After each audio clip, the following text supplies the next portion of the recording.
Sometimes the spirit of adventure makes us do the silliest things, like bleaching your hair in the middle of the night while booking a flight to Southeast Asia's second poorest and most landmined country. Today, we're eating snakes and exploring a 9th century ruined megacity. But first, I want to show you my favorite Asian city, Phnom Penh.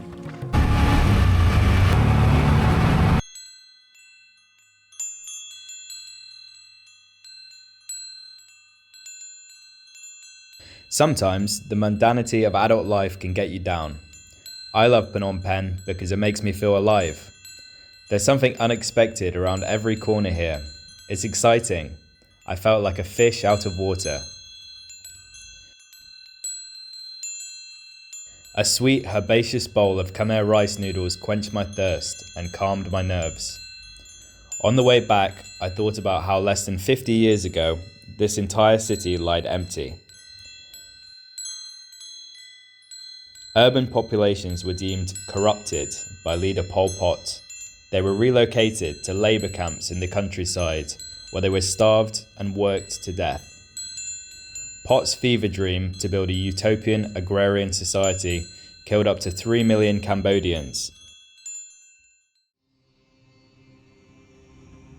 Cambodia's recovery since has been astonishing. The trade, the hustle and bustle, and the general pleasantness of the city is like a big middle finger to those who tried to destroy it. The resilience of Cambodian people is beyond words. Consider everyone over the age of 46 here has experienced life-changing trauma.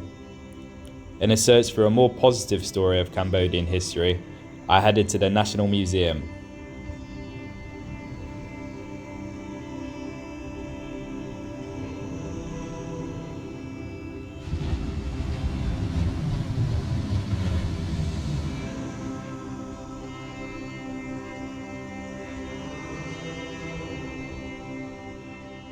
Cambodia was once the centre of the vast and powerful Khmer Empire. It was a mostly Hindu society, drawing influence from India. Its capital of Angkor was the world's largest pre-industrial city, and we were travelling there next. But for my last meal in Phnom Penh, I fancied frog. It's good. It's really nice. I think they saw me and they didn't make it too spicy. A bit annoying. Oh well. The flavour is really good. Yeah.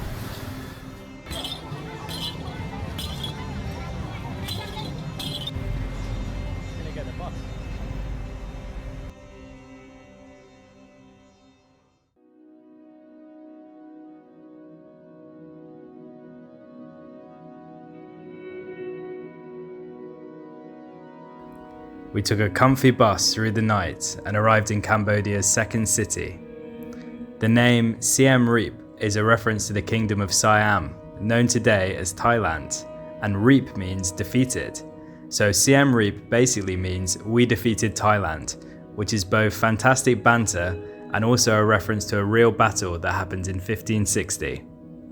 Most tourists just use Siem Reap as a gateway to Angkor Wat and get drunk in Pub Street. And while that's a completely valid thing to do, it's also a pretty legit city in its own right, with a lot of its own things to do. One thing that struck me here is that Cambodian food is absolutely fantastic, but not taken seriously enough. In touristy parts of Siem Reap, there are more Thai and Chinese restaurants than Cambodian, but Cambodian flavours are completely distinct. Less spicy than Thai food, but with more of an emphasis on sweetness and fermented fishy sauces.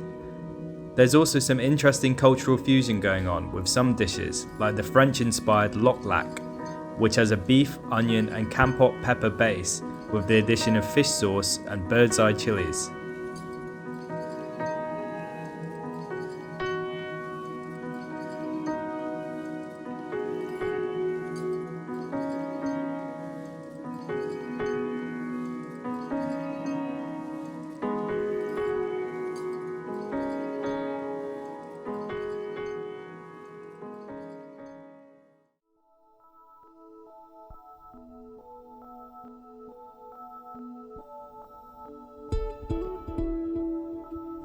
Angkor Wat is inarguably the most famous place in Cambodia. Angkor was once the largest pre-industrial city on Earth, with 1 million residents and spanning 3,000 square kilometers.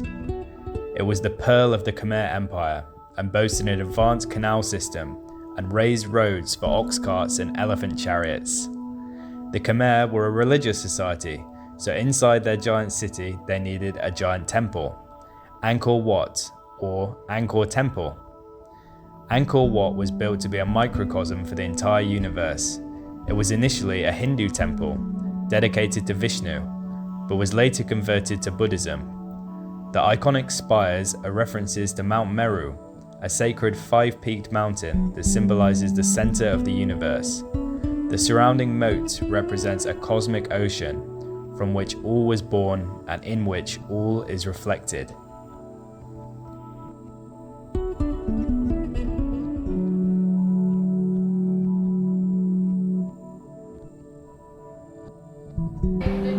So I guess this must be some kind of ancient swimming pool that I'm in right now. Crazy. I have to do some research as to why it is. But yeah. Were they swimming in the temple? Maybe it was for like ceremonial purposes, I don't know. Take a look at some of these. Very beautiful. Unfortunately, a lot of the actual relics from Angkor Wat got stolen, partly directly after the genocide.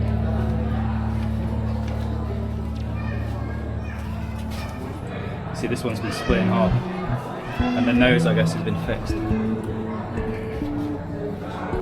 Angkor Wat is filled with 1,800 depictions of women. They are asparas and devatas, celestial dancers and goddesses. They represent divine beauty, grace, fertility, and act as intermediaries between the gods and humans. Each statue is unique, and some think they may have been portraits of real women. Women in Angkor had the right to own land, uncommon in medieval societies.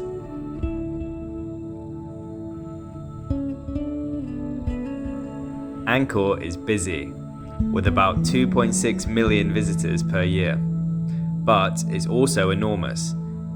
I think people must have had tiny feet about 1,000 years ago. If you stray off the path, you can still find your own quiet place, your own little piece of history.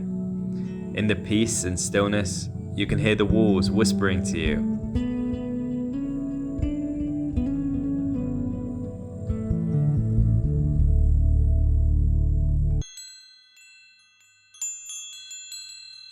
In the heat of the tropical midday, we decided to leave Angkor to cool off back in Siem Reap and grab a relaxing meal.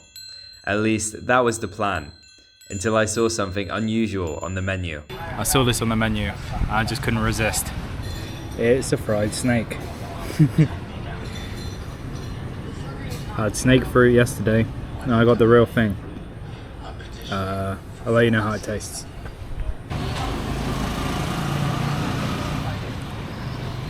Honestly, it's not bad. The outside is like nice and sweet and caramelized. It's very tough, and the flavour literally just kind of tastes like chicken. But it's nice. The flavour's no drama.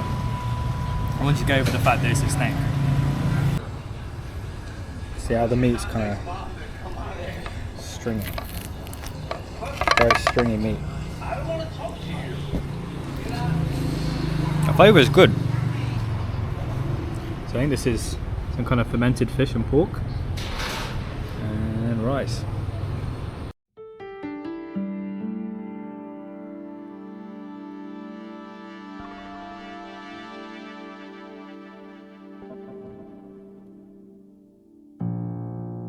With a belly full of reptile, we headed back to the jungle to explore more ancient Khmer sites.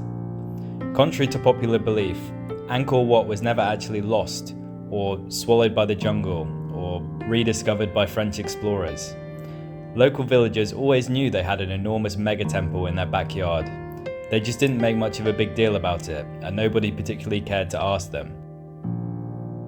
Our next stop, however, can genuinely be said to have been lost to nature for 500 years. So now we've come to Prohm, I think it's Prohm Temple, which some people call the Lara Croft Tomb Raider Temple, because it's supposed to look like that game. Well, we're not really inside yet, but we'll see. We'll see. This one's got more of a like kind of being reclaimed by nature kind of vibe. All the like moss growing on the top, and it's got that the famous tree, like tree growing through the temple shot is in there. So you'll see that. Correction. Ta Prohm Temple is the real setting for the movie Tomb Raider with Lara Croft.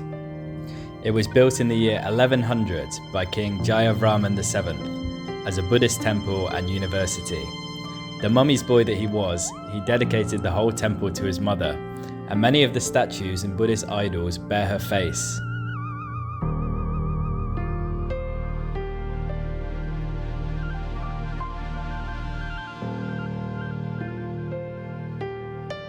Ta Prohm is most famous for its symbiotic relationship with nature. Silk cotton and strangler fig trees, themselves several hundred years old, envelop the ruins, their roots intertwining with the stone walls and towers, creating a surreal and otherworldly atmosphere. The archaeologists who renovated the site deliberately left nature within the walls, partly for aesthetic reasons and partly because many of the structures would now be unstable without them. Roots and ruins share a slow dance, neither leads and neither follows. Civilization's echo, trapped in a strangler fig's fist, silent but still singing. Ta Prohm was abandoned after the fall of the Khmer Empire, sometime in the 15th century, and discovered by chance 500 years later. Ta Prohm reminds us where we came from and where we will go.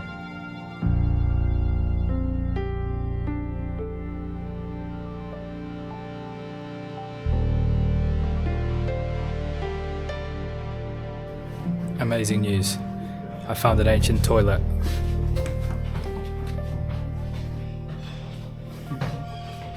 Wow.